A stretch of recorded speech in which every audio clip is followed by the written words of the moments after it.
Qu'est-ce qui serait le plus difficile à vivre selon vous sur ce niveau de prix? Une grosse remontée?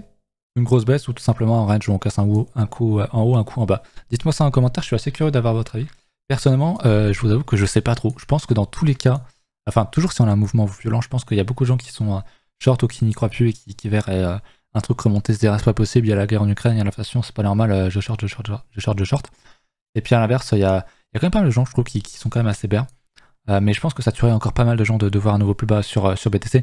Et donc sur les alts, hein, c'est une réalité. Il y a de fortes chances que si BTC fait un plus bas, bah, les alts se fassent matraquer également.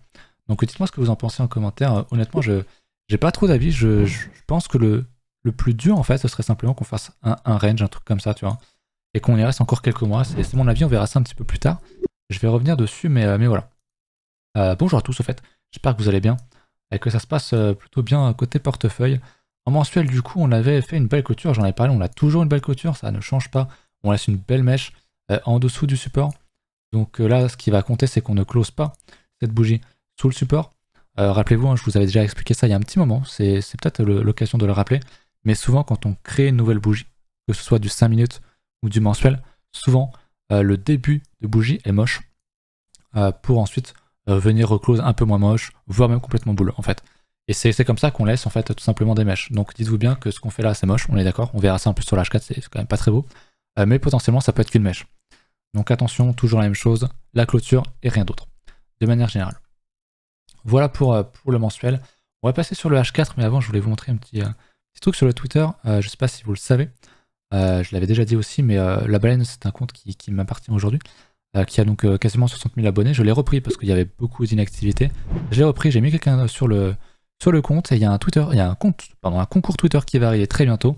Je vous invite à aller participer dessus, ça devrait sortir demain normalement, à moins qu'on le poste ce soir, mais je pense pas, on n'a pas encore toutes les validations. Et il y aura quand même 500 balles à gagner. Donc je préfère vous le dire ici, ça peut être assez intéressant. Voilà. Et comme j'ai dit, ça sent le roussi. Je pense que ça va être le titre de cette vidéo.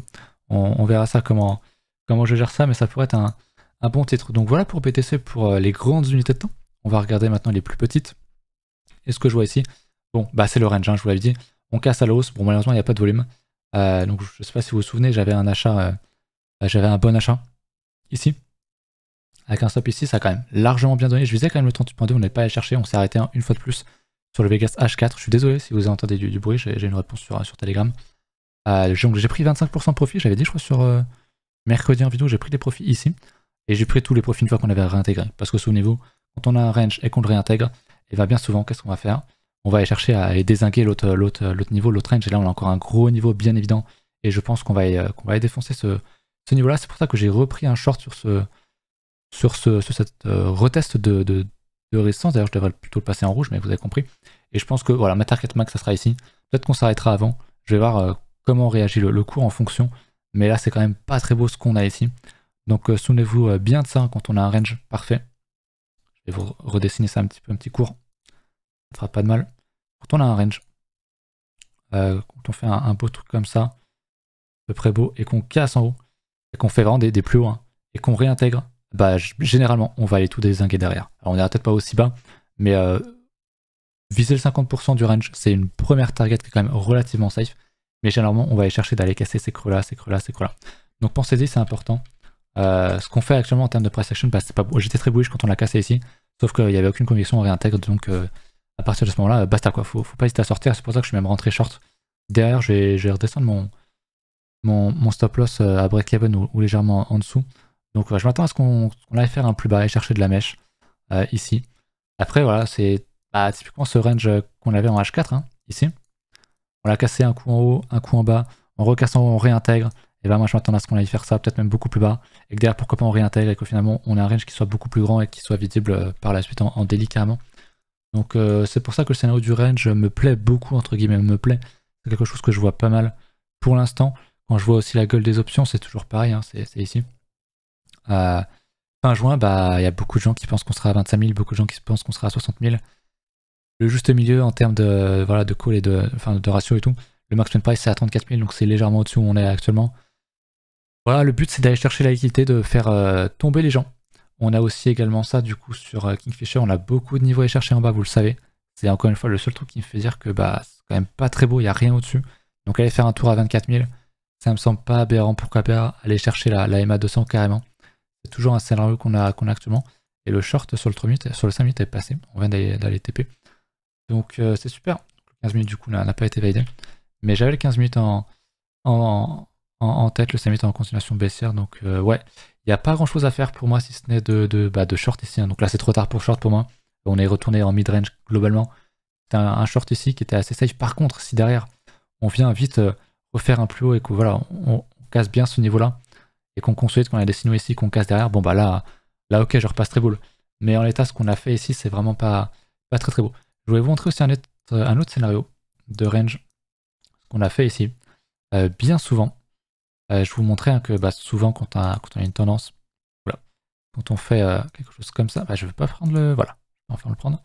On fait un truc comme ça, quand on casse un coup en haut, un coup en bas, c'est super hein, quand on casse et qu'on réintègre, souvent c'est un bon achat pour éviter l'autre borne. Mais quand on ne fait pas ça et qu'on casse, qu'on réintègre et qu'on va pas très loin et qu'on recasse vite derrière, souvent c'est quand même pas très bon. Et là c'est souvent une distribution. Et derrière ce qu'on a fait ici c'est qu'on a vite dégueulé. Donc là il y avait un bon short à prendre. Aussi bah, c'était le top du H4. Hein. Globalement ça pouvait s'affiner sur du 5 minutes, 15 minutes. Donc je vais enlever tout ça. Et donc voilà, c'était quelque chose que je voulais vous montrer parce qu'en termes de price action, les ranges ça quand même... ça parle beaucoup, enfin les cassures de range c'est quand même intéressant. Et pour moi il y avait un trade entre guillemets facile, vraiment théorique à prendre. C'était vraiment réintégration. On prend un short sur un retest et puis boum, quoi, on va chercher un beaucoup plus bas. Donc ma target max c'est d'aller chercher le 88.6 globalement. J'ai mis mon stop un petit peu au-dessus au cas où.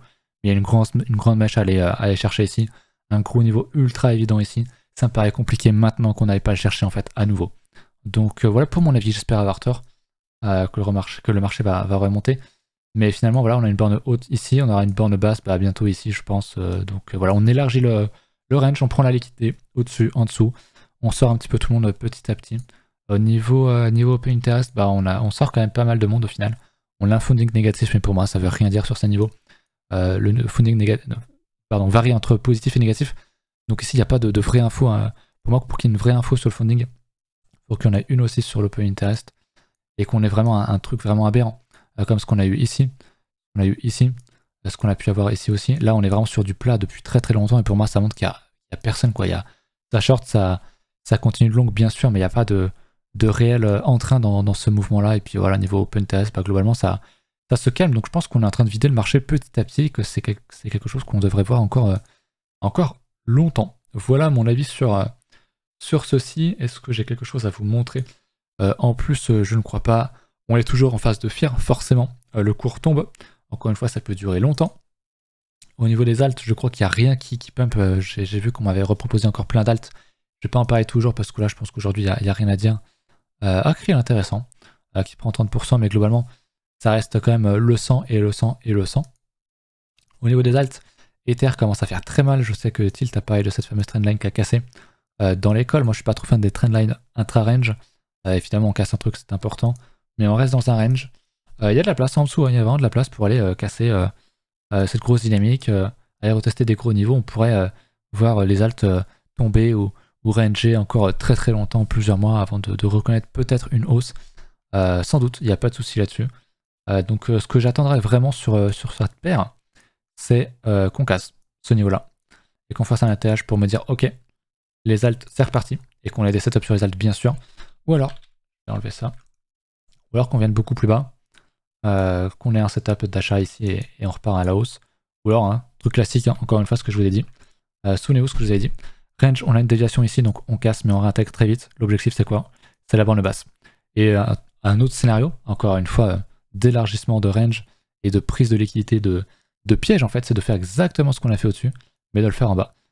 C'est un Vegas ici, on casse, on réintègre assez vite, et là, pour moi, il y aura un achat assez évident avec un stop ici, et puis derrière, tu peux viser à minima cette zone-là est un bon risque de 2 assez facile. Donc voilà pour Ether, c'est de l'hebdomadaire, ça va prendre du temps. Donc on parle de plusieurs mois potentiellement et je pense qu'il va rien se passer pendant encore un petit moment sur cette paire-là. Je vais regarder quand même la paire, pardon, c'était la paire US dollar qui est sale. On va pas se mentir, l'ancien ATH est proche, j'aime pas du tout. Le fait qu'on fasse ça, idéalement, voilà, on pourrait pourquoi pas faire une mèche, rebondir ici et réintégrer. Mais si on réintègre l'ancien ATH en mensuel, en clôture mensuelle, pour moi, ça serait vraiment pas très bon. Ce serait vraiment pas très bon, même si on a un support qui, voilà, si je devais vraiment prendre un support, ce serait de prendre avec la clôture, hein. Mais globalement, on ne veut pas nous voir casser ce niveau-là en mensuel. Très concrètement, je pense que c'est difficile de dire l'inverse. Donc ça sera très clairement à surveiller. Voilà pour Ether, je pense que j'ai parlé d'à peu près tout. On va regarder peut-être un petit peu les indices. Je crois que niveau SP, on vient d'ouvrir la session là il n'y a pas longtemps. On avait un beau truc en daily. On n'aimerait pas casser ce creux là en H4. Parce que potentiellement on a un double bottom alors divergent. Donc ça serait bien qu'on continue la hausse ici. Mais de toute façon, Bitcoin est pour l'instant plus trop corrélé. Vite fait sur la hausse, mais quand ça baisse par contre, ou quand ça range sur le SP, Bitcoin se fait bien déboîter, donc il n'y a pas grand chose à en tirer actuellement. C'est marrant parce que quand tout le monde commençait à parler de la grande corrélation que ça est maintenant Bitcoin, c'était le SP, et ben il n'y a plus de corrélation. Ça c'est toujours un peu marrant à observer. Mais encore une fois sur le SP, il y a de la place en bas, il y a beaucoup de place en bas, on est qu'en daily. On a eu un rebond potentiel ici. Les profits ont été pris du côté de l'école, je vous le dis.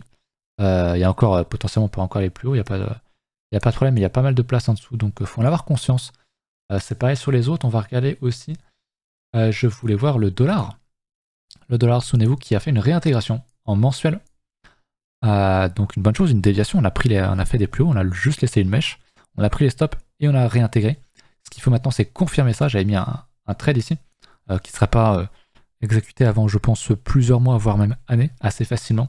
Donc l'objectif, c'est d'aller chercher ce niveau-là, pourquoi pas d'aller faire une déviation derrière pour réintégrer et recasser en 2030 ou en je sais pas combien. Donc c'est pas tout de suite, hein, c'est du mensuel, évidemment. Ça va prendre beaucoup de temps, mais il y a un potentiel, pour moi il y a un stop qui est très évident, qui est très net, parce que si effectivement on casse, on laisse une mèche, on réintègre, mais qu'on vient recasser très vite, voilà ce que je vous ai dit tout à l'heure, quand on casse, qu'on réintègre, mais qu'on vient recasser très vite, il faut se barrer très vite, et on aura un dollar qui sera très fort, et on risque de se faire déboîter sur les altes et sur les stocks.